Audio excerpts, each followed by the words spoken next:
On vous souhaite la bienvenue à ericlatour.com. On en est rendu à la 6e édition, c'est la balade de rêve au profit de la Fondation Le Renfort Grande Ligne. Plus de 100 véhicules assez particuliers là, qui vont se balader dans les rues de la ville, mais surtout pour mettre un sourire dans le visage des enfants, des jeunes clients du SRSOR qui sont chapeautés par la Fondation Le Renfort Grande Ligne. On les reçoit bien sûr dans quelques instants. Mais d'abord, parlons du 50e anniversaire du Guide de l'auto de Jacques Duval, avec bien sûr la participation du Joannais Jean-François Gué.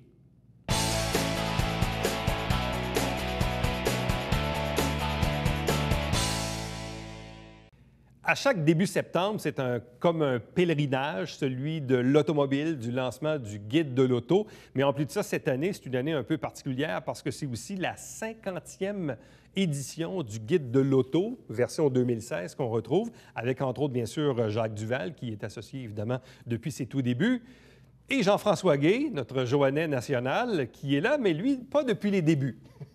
50 ans, ça ne nous rajeunit pas. Ça ne rajeunit pas personne non plus. Mais Jacques Duval est rendu à quel âge? On peut-tu le dire? Bien là, si on fait le calcul, si Jacques Duval était là il y a 50 ans... Jacques avait 31 ans à l'époque. En plus? Aujourd'hui, il est rendu à 81 ans. Mais ça, il ne faut pas le dire. 81 Mais ans. il ne s'en cache pas. Bon. Quelle est l'implication de Jacques Duval dans l'édition anniversaire qu'on a ici aujourd'hui? Bien, Jacques, il fait quand même une quinzaine de textes. Aussi, Jacques, il va faire beaucoup de... On dit la commercialisation. Hein. Il fait la promotion du livre. Puis, justement, en fin de semaine dernière, il était au Super Auto Show à Mirabel. Il y a eu un rassemblement où les gens ont pu voir des voitures antiques, des nouvelles voitures de haute performance, des voitures exotiques.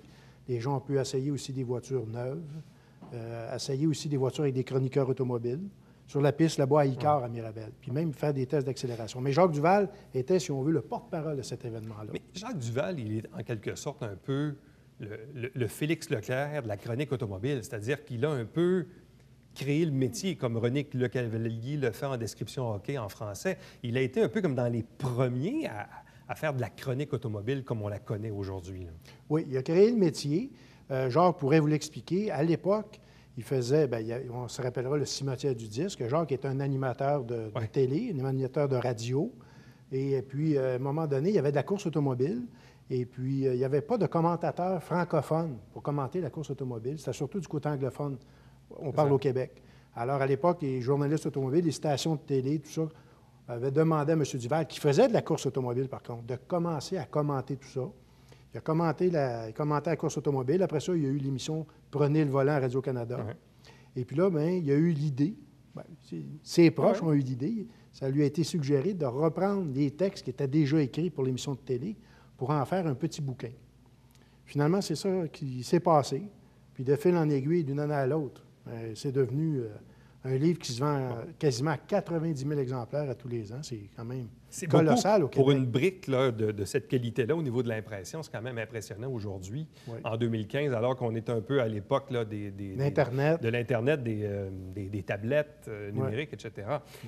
Bon, toi, tu as commencé à t'intéresser à l'automobile à quel moment? Parce que tu es avocat de profession, mais à quel moment, toi, tu as commencé à faire de la chronique automobile? Moi, ça va faire 32 ans cette année, en octobre. J'ai commencé au Canada français au mois d'octobre 83. Wow. Ça ne me rajeunit pas. À l'époque, tu veux savoir comment j'ai fait ça? Bien, je lisais tous les guides de l'auto. Moi, plus jeune, on me disait, mes parents, mes professeurs ils disaient, tu vas être un écrivain. Sauf que moi, j'étais peut-être plus sportif qu'écrivain, là, parce que je voulais écrivain, peut-être quelqu'un un peu enfermé avec toutes ses idées, mais quand même, j'ai quand même des bonnes idées à l'occasion. Et, non, je ne peux pas raconter ça, mais je te le raconte quand même. Dis-le quand même, t'es bien parti. J'étais au cégep. Il y avait quelqu'un à l'époque qui faisait une chronique automobile dans le Canada français, puis cette chronique-là était publiée dans différents médias, différents journaux régionaux. Et puis, on ne fait pas grand-chose au cégep, hein? Ben, à l'époque, en tout cas, dans les années 80. Et on jouait aux cartes, comme bien entendu à la cafétéria, au lieu d'être à nos cours. Et à un moment donné, j'ai gagé avec les gars, j'ai dit, la semaine prochaine, les gars, je vous gage 5 $ que je vais être dans le Canada français. Puis là, mais il y en a qui ont dit, ah oui, tu vas faire quoi? Tu vas faire un vol de banque? Pourquoi tu vas être dans le journal? Et puis finalement, il y en a qui ont gagé. Et puis là, mais l'après-midi même, je suis allé voir Renel Bouchard au Canada français. J'ai proposé mes services. Là, tu te dis, je ne peux pas perdre la face devant mes chums, là, c'est ça? Mais à l'époque, j'avais les cheveux J'avais l'air plus vieux que mon âge. Okay. Grosse moustache à la Tom Selleck, les cheveux assez longs. Et puis, quand Renel me vit, il ne se doutait pas, j'avais 18 ans. Là. Lui, il devait penser que j'avais 25 ans. Puis il m'a dit oui, on fait un essai immédiatement. Tu m'emmèneras ton texte. Le lendemain, moi, avec la vieille dactylo, j'ai envoyé mon texte. Je suis allé porter le texte. Et tu as été publié. Puis il m'a engagé. Puis depuis ce temps-là, je suis là, à toutes les semaines. J'ai jamais, de mémoire, je ne me souviens pas d'avoir manqué une semaine. Donc, tu es au Canada français depuis une trentaine d'années. Ouais. Puis après ça, évidemment, on t'entend entre autres à la radio avec Fabi au 98.5 sur le réseau Cogeco. Et cette implication dans les guides, parce qu'il y a eu aussi, avec l'arrivée de Duval il y a 50 ans, qui a créé le métier, comme tu l'as dit tantôt, il y a eu une multiplication des chroniqueurs automobiles, une multiplication aussi des publications dans le domaine de l'automobile. Bref, il y en a vraiment pour tous les choix, tous les goûts. Mais toi, à quel moment tu as commencé à t'impliquer dans ce genre de format-là d'implication dans les guides? Moi, vous voyez, dans les années 80-90, moi, je faisais des journaux régionaux du Canada français, d'autres petits journaux. Je faisais aussi un magazine qui s'appelait Le Monde de l'Auto. Finalement, je suis rentré au Guide de l'Auto de mémoire en 2002. Mais il faut dire, pendant je faisais mes études pour être avocat, je n'avais pas le temps de tout faire ça. Et puis, à un moment donné, là, je suis rentré au Guide de l'Auto. Puis, ça m'a donné l'occasion aussi de rentrer à CKC Sport. À l'époque. Non, c'était CKC, puis après ça, c'est devenu CKC Sport. Et puis là, mais de fil en aiguille, je suis dans le milieu là, des livres automobiles depuis ce temps-là. Quels sont les faits saillants de cette édition version 50e anniversaire? Bien, les faits saillants, je vous dirais, c'est que là, je t'ai emmené juste un livre. Il y a un deuxième livre que les gens peuvent se procurer, mais je ne l'ai pas avec moi, qui raconte les 50 ans de l'histoire du guide de l'auto, des anecdotes à tous les ans. Ce livre-là a été écrit par Jacques Duval et Alain Morin. Dans le Guide de l'auto, par contre, on va retrouver la page couverture de tous les 50 guides. Ça, c'est quand même assez intéressant.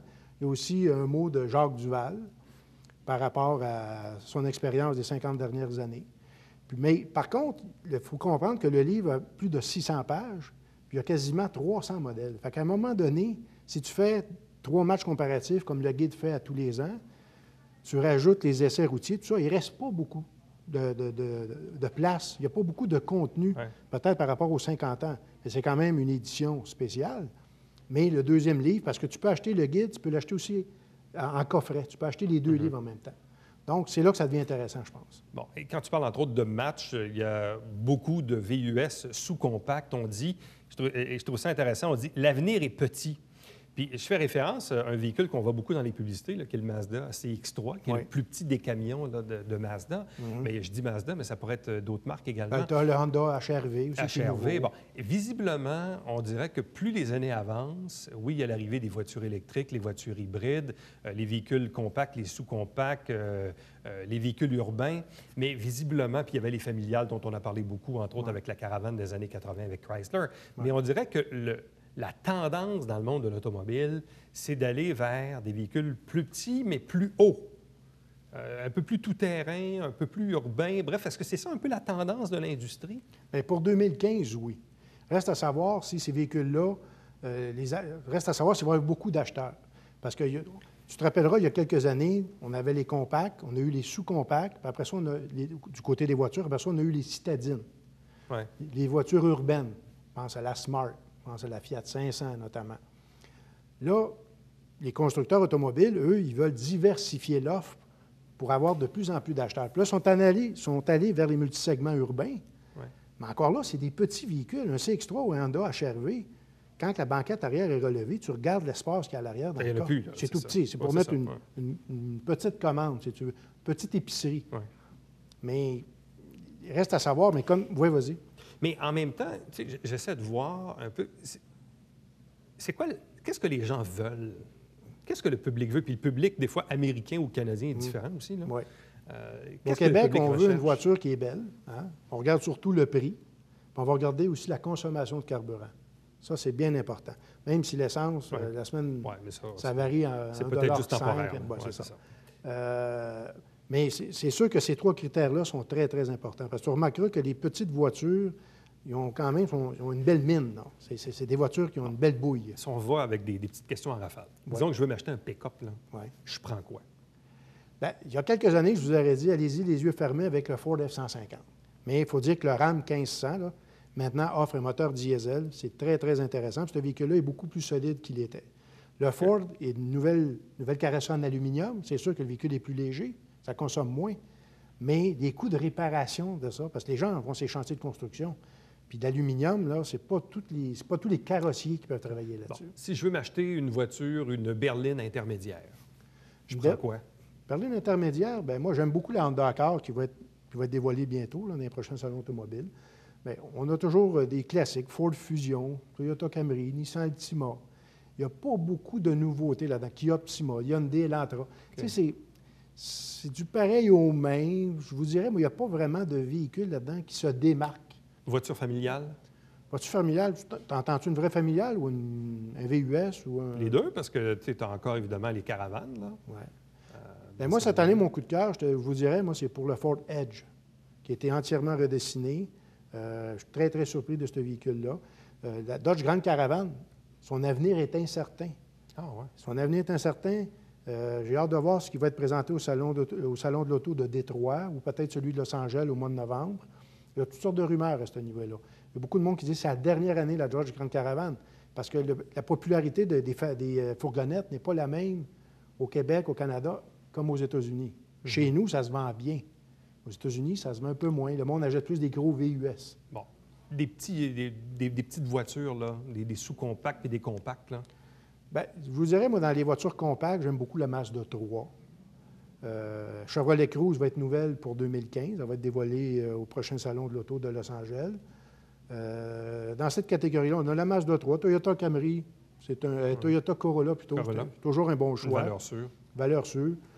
Ford Focus, Quel est le véhicule qui t'a le plus impressionné cette année? Où tes attentes étaient bien basses, puis tu as fait « Hey, wow, franchement, je suis étonné. » là. Bien, le Edge. Le Ford Edge, j'ai bien aimé. J'ai bien aimé aussi le Mazda CX-3. Okay. Mais il ne faut pas oublier la Mazda MX-5. Parce que la MX-5, c'est une voiture assez... Parce que tu sais que les cabriolets sont très, très populaires au Québec, dans les pays nordiques. Les pays où il fait froid, on pense toujours que les cabriolets se vendent plus dans les pays du Sud. C'est faux. Ça se vend plus dans les pays nordiques, pays scandinaves, dont le Québec. Parce qu'on n'a pas beaucoup, les étés sont courts, fait qu'on veut en profiter. Est-ce qu'il y a un véhicule qui t'a vraiment déçu cette année? Véhicule qui m'a déçu jusqu'à maintenant. Difficile à dire. Difficile à dire. Moi, je regarde peut-être plus du côté de la fiabilité des véhicules. Parce que les véhicules s'en viennent de plus en plus sophistiqués. On voit l'avènement de transmission en 9 rapports. Ouais. Bientôt, ça va être des 10 rapports. Les gens sont très entichés de ça pour diminuer la consommation de carburant. Mais qui dit technologie, dit des fois fiabilité un peu problématique.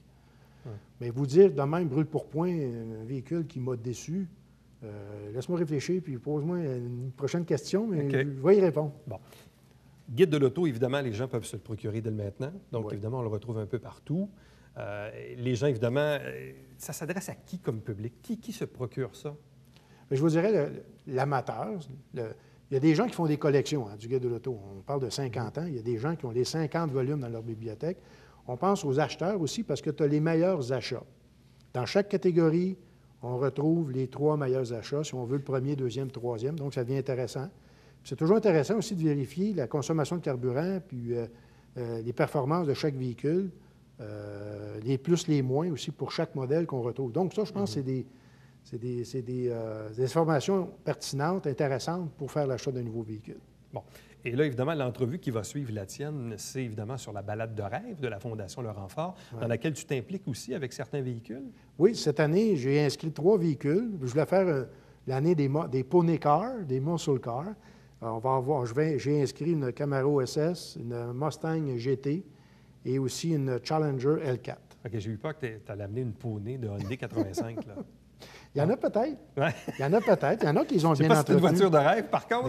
Mais c'est ça. Non. C'était peut-être plus de cauchemar dans le temps, plus que de rêve. Jean-François Guay, merci beaucoup de ton passage à l'émission. Puis on invite bien sûr les gens à se procurer le Guide de l'auto 2016, 50e anniversaire, avec Jacques Duval et toute l'équipe, notamment Jean-François Guay et les autres collaborateurs.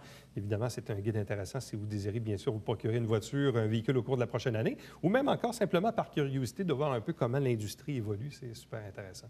Merci beaucoup. Bien, merci. Salut bien. Donc, au retour de la pause, vous l'avez compris, on vous parle de la balade de rêve.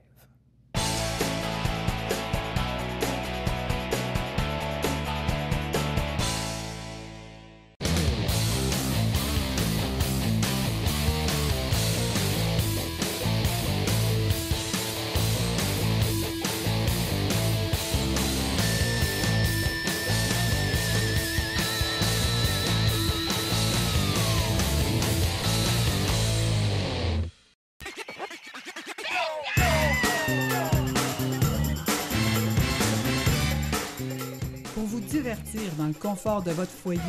Télé Bingo, TVHR, tous les dimanches matins, 9h30, avec votre meneur de jeu, Alain Rameau. C'est un rendez-vous.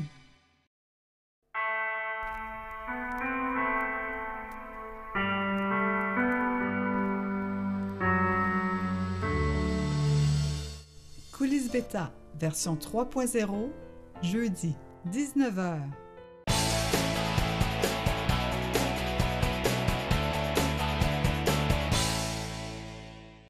L'invitation est lancée pour ce samedi, 19 septembre, dès 8 h le matin. En fait, c'est jusqu'à 16 h. Départ au Bougainvilliers. C'est la Balade de rêve 2015, 6e édition, au profit de la Fondation Laurent Fort Grande Ligne. 4 invités pour en parler. D'abord, Jacques Charette, qui est le coordonnateur. Bonsoir. Bonsoir, Éric.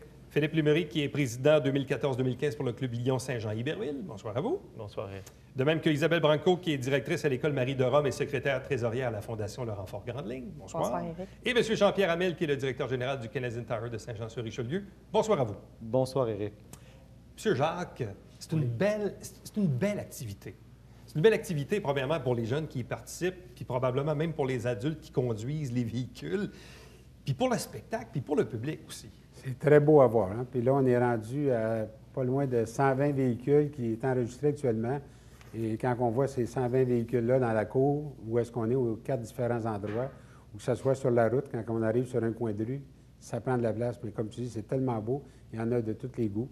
Alors, c'est formidable. Mais de voir les sourires des personnes qu'on transporte dans ces véhicules-là, ça, c'est de l'art. Quelles sont les origines de l'événement?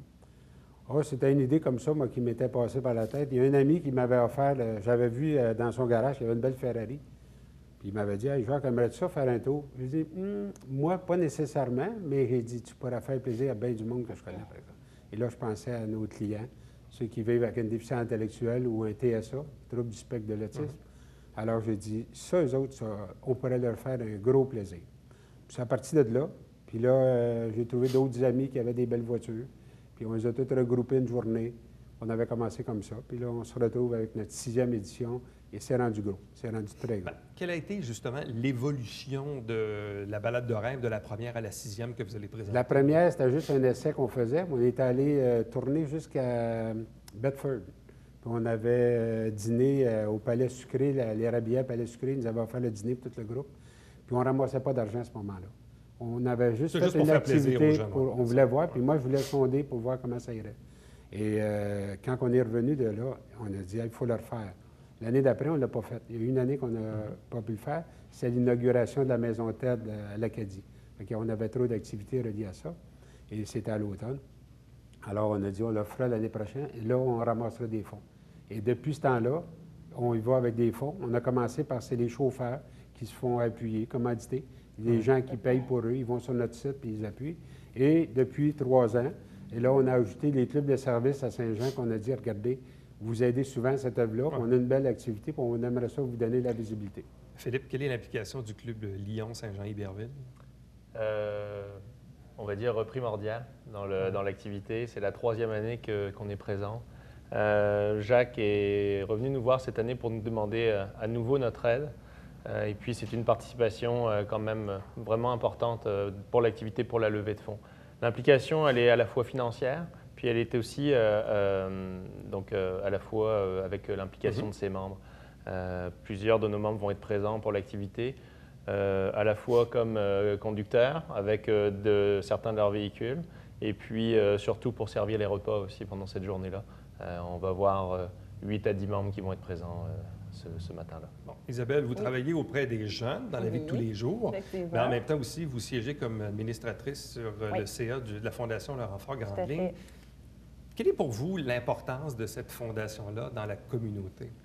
Écoutez, c'est sûr que ces enfants-là, je vais parler peut-être plus des enfants parce que je suis directrice d'une école primaire, c'est sûr qu'on a des très grands besoins. Ces parents-là ont des besoins aussi, des besoins de répit. Juste cet été, on a quand même donné plusieurs sous pour leur permettre d'avoir des camps de jour. Donc, la Fondation a une très grande importance, justement, pour ces enfants-là, avec un trouble du spectre de l'autisme ou une déficience intellectuelle. Ouais. Et de faire plaisir à ces enfants-là, comme Jacques le disait tantôt, parce que là, dans le fond, je vais prendre un anglicisme, mais on les match, hein, c'est un peu ça, dans le fond. C'est que, un pairage. Un pairage entre un jeune client du SRSOR et bien sûr un chauffeur et une voiture qui, dans certains cas, peut-être été sélectionné à l'avance ou si le Oui. jeune exprime son désir d'avoir tel ou tel ou tel véhicule. Qu'est-ce que ça change dans la vie de ces enfants-là? Parce que tantôt, on parlait de répit pour les parents, ça, c'est une chose. Mais ces enfants-là aussi ont droit au bonheur. Mais là. c'est de réaliser un rêve. Je veux dire, je pense pas que c'est pas donné à tout le monde non plus de faire une balade de Ferrari. De pouvoir offrir ça à un enfant, là, c'est vraiment c'est un rêve. Moi, je pense que c'est vraiment ça. Et J'ai c'est de vraiment là hâte le de nom aussi, participer. balade de rêve. Là. Exactement. Puis moi, c'est ma première balade à laquelle je vais participer, donc j'ai vraiment hâte de Là, vous voir. allez conduire un véhicule. Oui, tout à fait. Est-ce que vous savez lequel déjà? Oui, c'est le mien. J'ai un Jeep Wrangler, donc je OK, pense mais il y a sûrement un jeune qui veut faire un tour de Jeep. Ben, oui, absolument, c'est quand même assez populaire, donc oui, je vais être là avec ma voiture. C'est bon, Oui. ça. Monsieur Hamel, Oui. quelle est votre implication et pourquoi vous aimez, évidemment, cette cause et cette activité qui est la balade de rêve? Bien, moi, je connais déjà la Fondation Le Renfort parce que j'ai déjà participé au conseil d'administration il y a quelques années. Et puis, là, nous, c'est par le biais de la Fondation Bon Départ, Ouais. qui est la Fondation Canadian Tower, qui amasse des dons de la population ici à Saint-Jean. Puis tous les argents qui sont ramassés ici dans la région est redistribué à la région. Puis quand on était approché par la Fondation du Renfort, ça nous a vraiment touchés parce que c'est une fondation qui est vraiment utile dans la région, justement pour les jeunes en difficulté. Il y a aussi des parents qui ont besoin de répit. Puis on trouvait que la fondation avait un besoin dans la région. Puis c'est une fondation qui est vraiment utile au niveau de la société. Donc la Fondation Bon Départ était heureuse de pouvoir donner les 10 000 $ pour aider la Fondation Bon Départ à réaliser justement les rêves pour les enfants. Puis c'est le but de la Fondation Bon Départ aussi, d'aider les jeunes à pouvoir faire du sport et puis pouvoir réaliser des rêves. Pour vous, bon, c'est sûr, on ramasse des sous pour la Fondation, Oui. mais aussi le prix de la journée, c'est de voir le sourire sur le visage des enfants. Là. On vit des vrais beaux moments magiques. Ouais. Puis je vais t'en partager un que je me rappelle, il y a une année, il y a une maman, le garçon venait de faire son tour, puis la maman vient récupérer son enfant puis il allait essayer un autre véhicule. Puis là, elle s'est adressée au chauffeur pour lui dire merci. Elle dit, ça a dû être bien ennuyant avec mon fils, hein, parce qu'elle dit, un étranger, elle dit, il parle jamais. Il jase pas fort. Il jase jamais. Elle dit, madame, votre fils, il n'a pas arrêté de me parler tout le long de la balade. La maman, elle pleurait. Elle n'avait jamais vu ça. Elle n'avait Ça, jamais c'est vu son intéressant. fils. Ça dévoile, dans le fond, d'autres traits de personnalité d'enfants qui, peut-être, dans certains cas, sont un peu plus timides, plus discrets, communication peut-être un peu plus difficile. Puis là, oups, il y a comme Un déblocage qui s'est fait là Un à ce moment-là. déblocage. Puis juste ça, là, ça, c'est des beaux moments magiques, ça. Là, vous, Philippe, vous allez conduire quel véhicule? Est-ce que vous allez conduire un véhicule? Non, je ne conduirai cette pas de année? véhicule. OK. Je serai encore une fois présent pour aider mes confrères logistique à sur la place, c'est ça? logistique, c'est ça, servir les repas, puis être présent aussi auprès des chauffeurs. Il y a plusieurs, j'en connais beaucoup évidemment, mais non, je ne conduirai pas de véhicule C'est ça. cette année. Est-ce qu'on a encore le véhicule d'Yvon Deschamps cette année? La On a Bentley? encore Bentley. on a la chance, encore une fois, d'avoir Judy Richard et M. Yvon Deschamps qui sont avec nous, avec la La rutilante fameuse Bentley qui appartenait à Charlie Chaplin, c'est ça? Exactement. Fait il y a lui, on a une couple d'autres personnes bien connues. On a M. le ministre des Transports, M. Poitier. Robert Poitier, qui vient avec une Alfa Romeo. Ensuite, nous avons Serge Beauchemin, qui vient avec une Tesla, Oui. le Dragon. Puis on a notre ambassadeur local de Saint-Jean, Pierre Légaré, qui vient avec sa Harley Davidson. Bon. Alors, on a une belle Petit tour de brochette, Harley. on a des belles voitures. Bon. Vous, M. Hamel, qu'est-ce que ça vous dit, ça, une balade de rêve pour des jeunes, des belles voitures, sourire sur les visages des Moi, jeunes? c'est le sourire sur les visages des jeunes que je trouve extraordinaire, de voir que ces jeunes-là peuvent vivre quelque chose d'extraordinaire, puis se promener à travers la ville dans des voitures qu'ils ont toujours eues en mémoire dans leurs rêves, puis de pouvoir faire ça, je trouve ça fantastique. Et là, en plus de ça, on peut ramasser à peu près combien avec cet événement-là pour la Fondation? Bien là, cette année, parce qu'on a eu une belle contribution, c'est quand même la Fondation Bon Départ nous a donné 10 000 $. C'est l'année passée, depuis quelques années, on était à 25 000 – 30 000 $ avec le montant qu'on a eu du Canadian Tower, mais de la Fondation Bon Départ. Et là, on a visé comme objectif 40 000 $. Nous sommes à 37 000 $. On a des personnes, dont une présente ici ce soir, qui ramassent beaucoup d'argent, qui va très, très bien.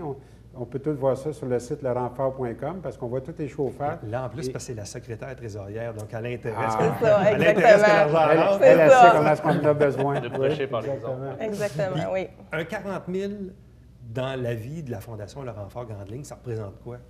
Mon Dieu, c'est peut-être plus Jacques qui va pouvoir, parce que moi, je viens tout juste de...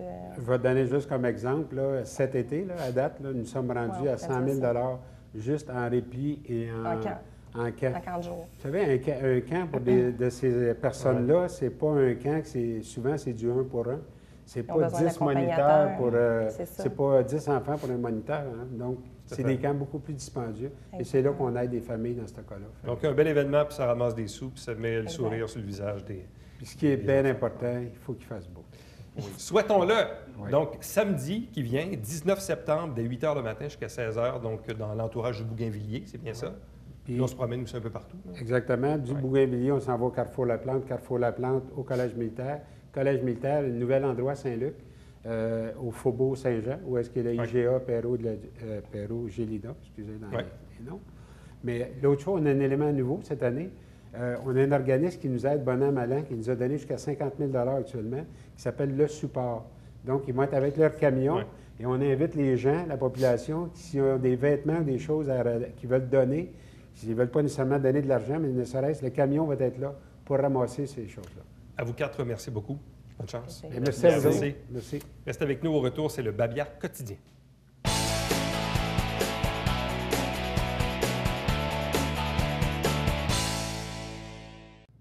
On a procédé il y a quelques jours à la signature du livre d'or. En fait, c'était des élèves officiers de différents pays qui étaient de passage à la garnison Saint-Jean pour apprendre la langue française. Et bien sûr, on les a amenés à l'hôtel de ville de Saint-Jean-sur-Richelieu pour signer le livre d'or.